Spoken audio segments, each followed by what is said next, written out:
শান্তিতে বসেই তো পড়াশোনা করছিলাম, সেই শান্তি আর রইল কই? মশার দল আইসা যা একটা যন্ত্রণা শুরু করছে। যে কয়েলের ধোঁয়া খেয়ে মশাগুলা চিটপটাং হয়ে পড়ে থাকতো, একই কয়েলের ধোঁয়া এখন তারা গায়েই মাখে না। একই ধোঁয়া বারবার খেতে খেতে তাদের শরীরে এটা সহ্য হয়ে গেছে। এই সিম্পল কারণেই ধোঁয়াতে এখন আর মশা মরতে চায় না। ঠিক যেমন করে শহরের নর্দমাগুলো পাশ দিয়ে গেলে আমরা নাকে চাপে ধরে রাখি, কিন্তু কিছু মানুষ ওই জায়গাতে সারাক্ষণ কাজ করে অথবা আশেপাশে বসবাস করে, তাদের কিছুই হয় না, কারণ ওইটাও তাদের সহ্য হয়ে গেছে। এই বিষয়টাকে আমরা বলি রেজিস্ট্যান্স। এই তো আপনি রেজিস্ট্যান্স কাকে বলে বুঝে গেছেন। এখন চলেন মানব দেহের ভিতরে একটু জুম করি।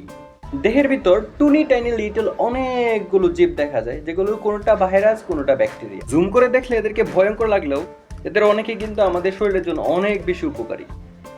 তবে মানুষের মধ্যে যেমন কিছু দুষ্ট লোক আছে, অণুজীবগুলোর মধ্যেও কিছু দুষ্ট অণুজীব আছে। আজকে ব্যাকটেরিয়া নিয়ে একটু আলাপচারিতা করি। এই সোনামণিরাই যক্ষা, নিউমোনিয়া, ডিপথেরিয়া, হুপিং কাশি, টাইফয়েড, কলেরা এই রকমের অসংখ্য রোগ সৃষ্টির জন্য দায়ী। রোগগুলোর নাম শিউলিমালা, জবা, গোলাপ না হয়ে এরকম কঠিন হয়েছে, এজন্য ভয় পেয়ে লাভ নাই। এগুলোর জন্য কিন্তু ওষুধ আছে, যাদেরকে আমরা অ্যান্টিবায়োটিক হিসেবে চিনি। অ্যান্টিবায়োটিক মানেই হচ্ছে যারা ব্যাকটেরিয়ার বিরুদ্ধে কাজ করবে। আর অ্যান্টিবায়োটিক কিন্তু কখনোই ভাইরাসের বিরুদ্ধে কাজ করবে না। আর এইখানে আমাদের সচেতনতা সৃষ্টি করতে হবে না। যেহেতু আমরা ডাক্তার না, তাই কোন রোগ ব্যাকটেরিয়ার কারণে হচ্ছে কোনটা ভাইরাসের কারণে হচ্ছে এটা জানার জন্য অবশ্যই আমরা ডাক্তারের কাছে যাব এবং ডাক্তারের পরামর্শ অনুযায়ী ওষুধ নিব।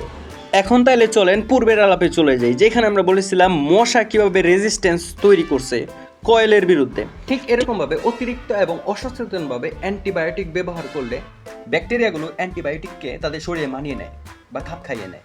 তাই অবশ্যই অ্যান্টিবায়োটিক ব্যবহার করার আগে ডাক্তারের পরামর্শ নিন। এর ভিডিও এই পর্যন্তই। ভালো থাকবেন সবাই। আল্লাহ হাফেজ।